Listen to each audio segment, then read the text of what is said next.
오늘 본문 말씀은 역대하 26장 16절에서 23절입니다. 다 찾으셨는지요?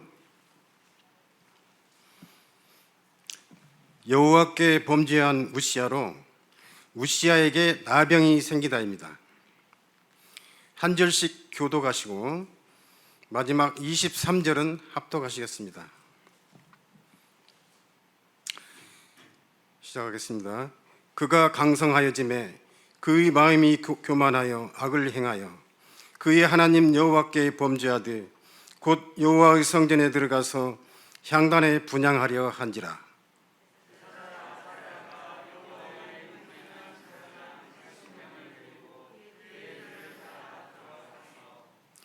우시야 왕 곁에 서서 그에게 이르되 우시야여, 여호와께 분향하는 일은 왕이 할 바가 아니요 오직 분향하기 위하여 구별함을 받은 아론의 자손 제사장들이 할 바니 성소에서 나가소서. 왕이 범죄하였으니 하나님 여호와에게서 광명을 얻지 못하리라.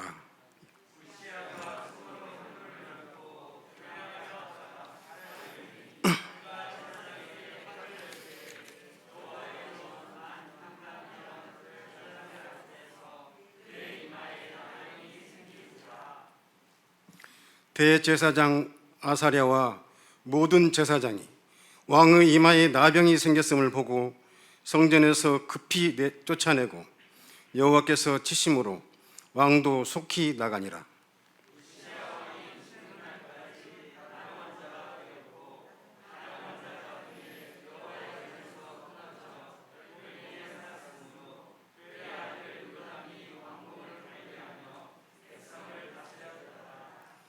우시야의 남은 시종 행적은 아모스의 아들 선지자 이사야가 기록하였더라. 우시야가 그의 조상들과 함께 누우매 그는 나병 환자라 하여 왕들의 묘실에 접한 땅 곧 그의 조상들의 곁에 장사하니 그 아들 요담이 대신하여 왕이 되니라. 아멘. 오늘은 우리 역대하 25장 6장을 중심으로 이스라엘의 남유다 10번째 왕이었던 우시야 왕에 대해 살펴볼 터인데요. 제가 요약하면서 말씀을 증거할 테니까 저를 따라오시면 좋겠습니다. 우리 한번 3절 같이 한번 읽어볼까요? 3절 같이 한번 읽죠. 시작. 우시야가 왕위에 오를 때 나이가 16세라 예루살렘에서 52년간 다스리니라. 그의 어머니의 이름은 여골리아요 예루살렘 사람이더라. 아멘. 이제 이 우시야가 남유다 10번째 왕이거든요. 남유다에 20왕이 있었는데 중간에 되어져요. 그래서 그가 왕에 오를 때 여기 16세에다 밑줄 한번 그어주시고요. 16세 그 왕이 되어졌고 왕을 무려 몇 년 했느냐? 52년을 했습니다. 그래서 52년 동안 가장 길게 왕이 되었던 왕이 우시야 왕이었고요. 그래서 그가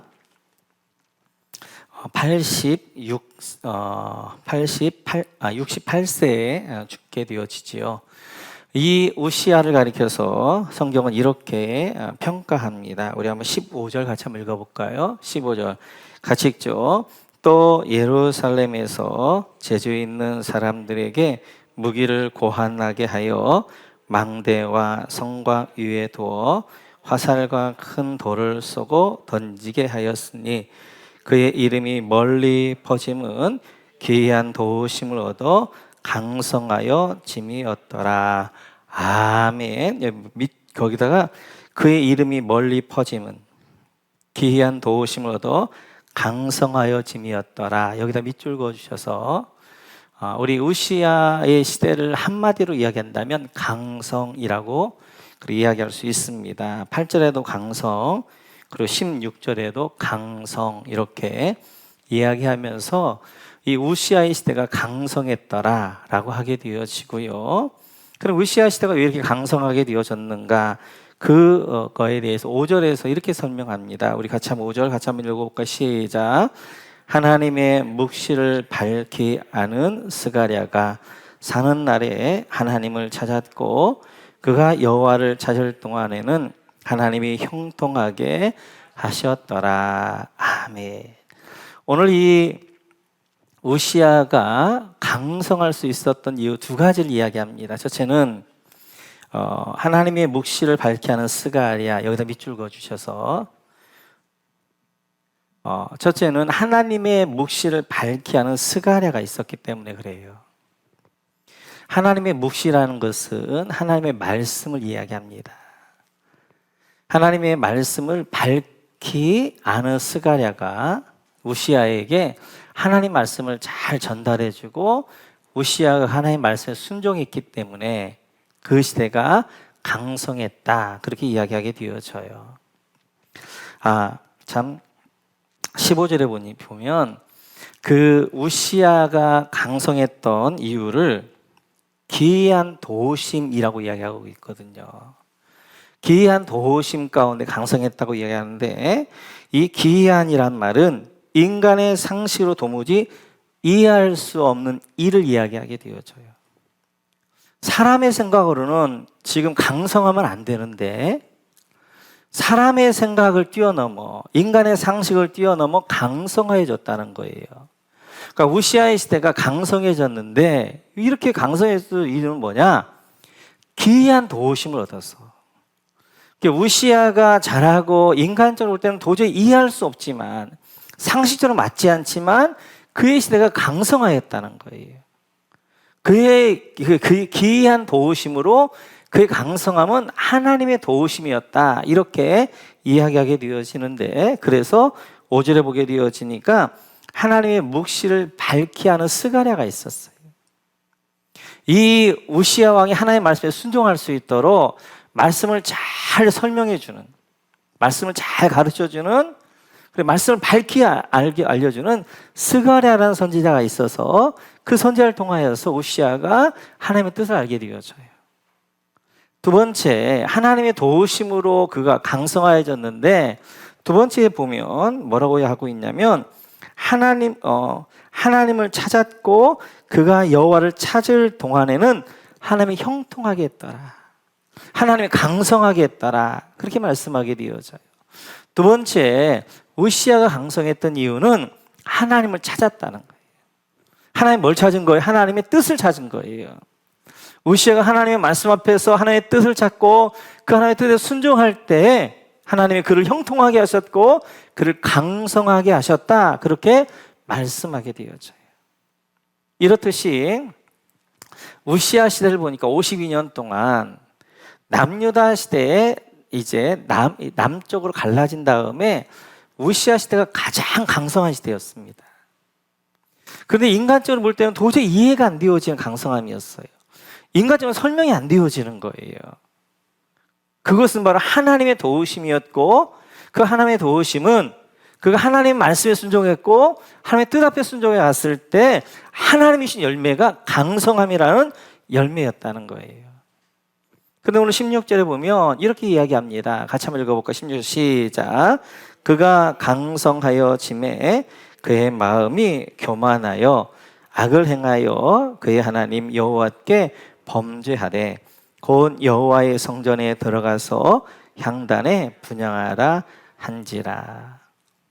이렇게 하나님이 강성하게 하셨는데 기이한 강성함이 있었는데 인간적으로는 도저히 설명할 수 없고 인간적으로 상상도 할 수 없는 강성함이 있었는데 그가 그 강성함 가운데 마음이 교만하여지는 거예요. 그리고 악을 행하게 되어지고 하나님 앞에 범죄하게 되어지고. 그러면 이 교만이 무엇인가? 교만이 무엇인가를 오늘 16절에 이렇게 이야기합니다. 여호와의 성전에 들어가서 향단에 분향하려 한지라. 그러면 이 우시야의 교만이 뭔가? 여호와의 성전에 들어가 향단에 분향하는 일이었다라고 이야기하게 되어져요. 왕은 그 나라에서 못 들어가는 곳이 없습니다. 궁전에 어디든지 왕은 들어갈 수 있어요. 근데 하나님이 딱 하나 왕이 못 들어가게 하는 장소가 있었어요. 그게 바로 이제 성전의 성소였습니다. 성전의 성소는 여기는 왕이 들어갈 수 없는 구역. 거기에는 아론의 자손들, 제사장들이 하나님을 제사하는 곳으로 하나님이 정하셨단 말이에요. 근데 우시야가 하나님이 금지한, 여기는 넌 아니야 라고 한 곳에 우시야가 성소에 들어가게 되어진 거예요. 교만이라는 것은 하나님 우리에게 각 구역들을 주셨습니다. 하나님 우리에게 선을 그어 놓으셨어요. 그런데 그 선을 넘어가는 것이 교만이 되어져요. 아무리 왕이라 할지라도 그 나라의 모든 걸 다 들어갈 수 있지만 하나님 한 가지는 금지해 놓으셨어요. 그것이 바로 성전의 성소였는데 그 성소, 하나의 금지해 놓은 선을 넘어가서 그 성전에 들어가는 것이 교만이 되어져요. 뿐만 아니라 19절에서는 또 이렇게 이야기합니다. 우리 한번 19절 같이 한번 읽어볼까요? 시작. 우시야가 손으로 향로를 잡고, 여기까지. 여기다 여러분 밑줄 그어주시겠어요? 손으로 향로를 잡고. 왕은 왕의 손에 잡아야 될 것이 있고요. 제사장은 제사장의 손에 잡아야 될 것이 있습니다. 향로는 제사장이 손에 잡고 하나님을 제사하는 거예요. 하나님이 왕의 손에 들려주신 것은 왕의 홀이라는 거예요. 왕의 홀. 왕의 홀이라는 걸 하나님이 왕에게 또 이제 잡게 하셔서 그 왕의 홀로 그 나라를 통치하게 하셨어요. 그러나 향로는 왕의 손에 잡혀주신 것이 아니라 제사장 아론의 후손들에게 향로를 그 손에 들려주셔서 그 향로를 가지고 하나님을 예배하게 하는 것.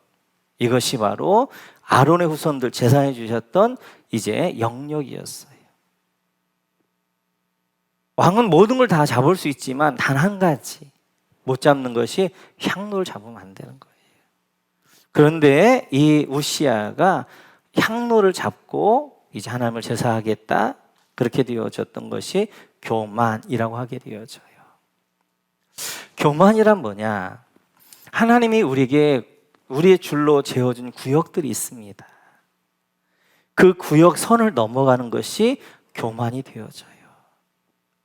하나님이 가정 안에서도 남편의 구역이 있고 아내의 구역이 있단 말이에요.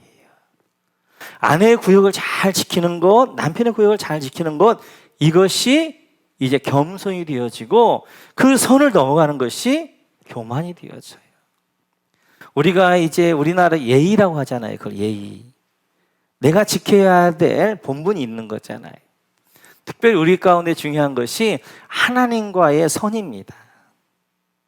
하나님과의 관계 가운데 하나님이 여기까지는 아니야, 여기까지는 내 구역이야 하신 하나님의 영역이 있단 말이에요. 그 선을 잘 지키는 것, 이것이 믿음 생활 잘하는 거예요. 근데 많은 사람이 하나님이 영역으로 남겨두어준 이 구역, 이 선을 넘어간단 말이에요. 그게 범죄가 되어지고 그게 교만이 되어지는 거예요. 하나님이 선으로 그어놓은 것 중에 이제 몇 가지 대표적인 것들이 시간에 대한 구역을 정해놓은 게 그것이 바로 주일이에요. 일요일. 그날 하나님을 예배하는 날 하나님이 정해놓으신 거예요. 우리의 물질 가운데는 11조가 되어지고요. 사람 가운데 하나님의 사역자들이 되어지고요. 특별히 하나님의 영광, 그것은 하나님께 마땅히 돌려야 될 영광을 내가 취하면 안 된단 말이에요. 헤롯이 하나님의 영광을 취했다가 충이 먹고 죽게 되어진 것도 볼 수 있어요.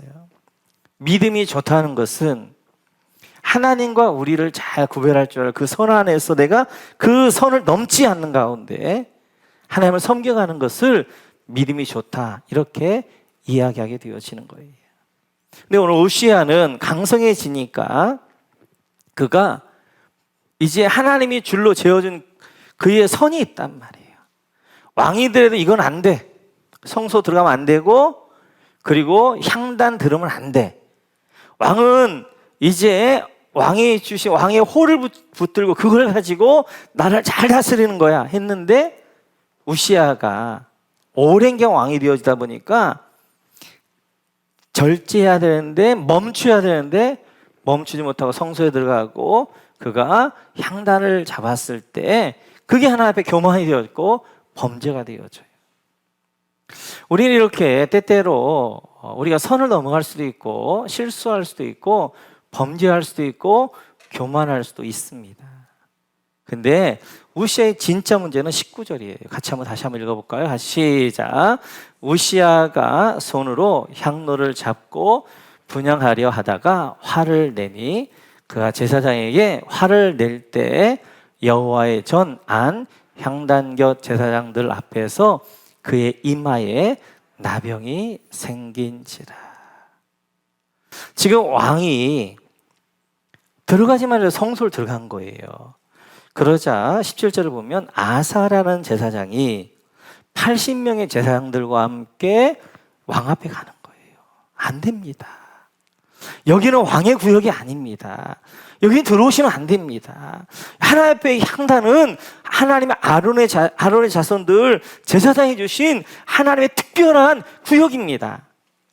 라고 했는데 그렇게 말아주고 지적해 줄 때 우시아가 어떻게 하냐면 그때 엎드렸단 말이야. 다윗처럼 내가 실수했구나. 내가 왕을 오래 하다 보니까 교만해졌구나.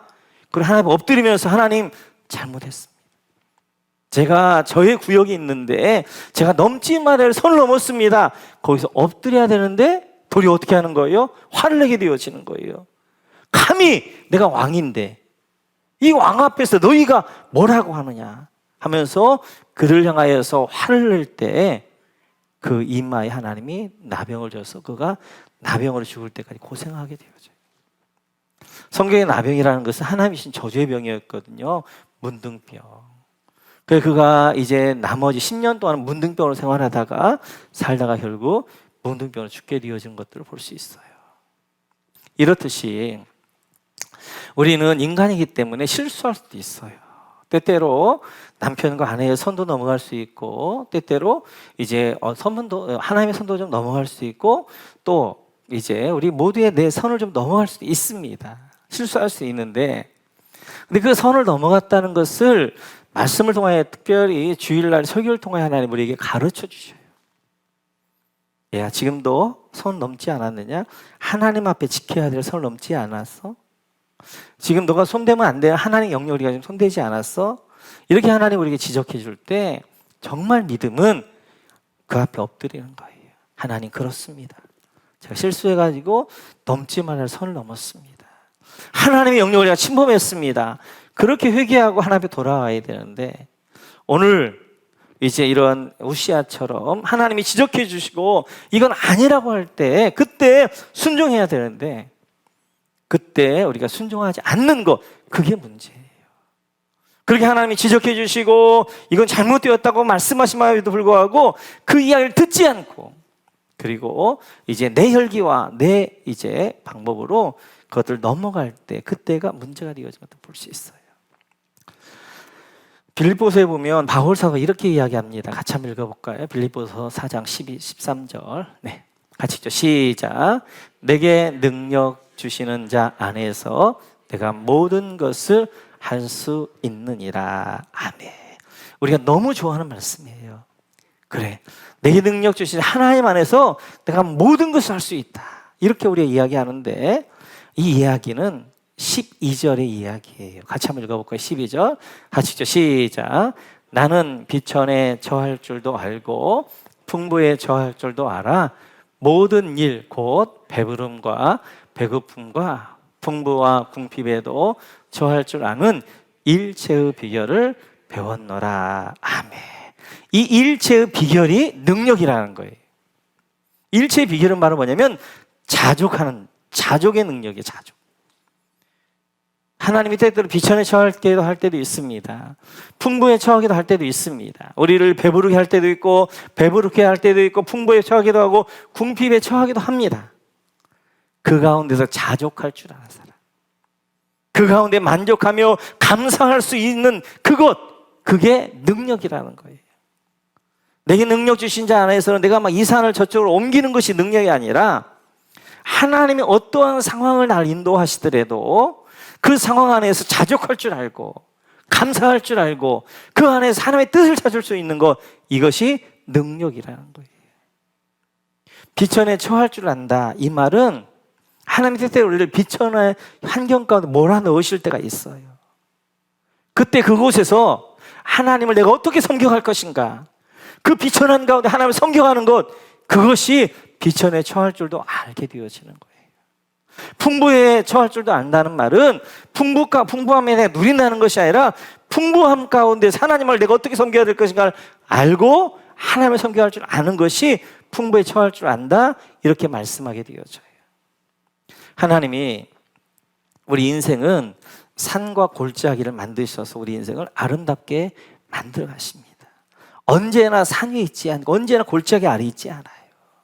어떤 때는 풍부에 처하는 것처럼 산 위에 있기도 하시지만, 어떤 때는 저 나락에 떨어지는 것처럼 저 골짜기 가운데 음침한 이제 그런 골짜기, 음침한 사막의 골짜기를 걸을 때도 있단 말이에요. 근데 자족할 줄 아는 사람은 풍부에 처할 때도 하나님을 섬겨가고, 비천에 처할 때도 음침한 사막의 골짜기 가운데 있을 때도 하나님을 의지하고 붙들고 나가는 것, 이것이 능력이다라고 이야기하게 되었죠. 오늘 우시 왕은 비천에 처할 때는 하나님을 잘 섬겼습니다.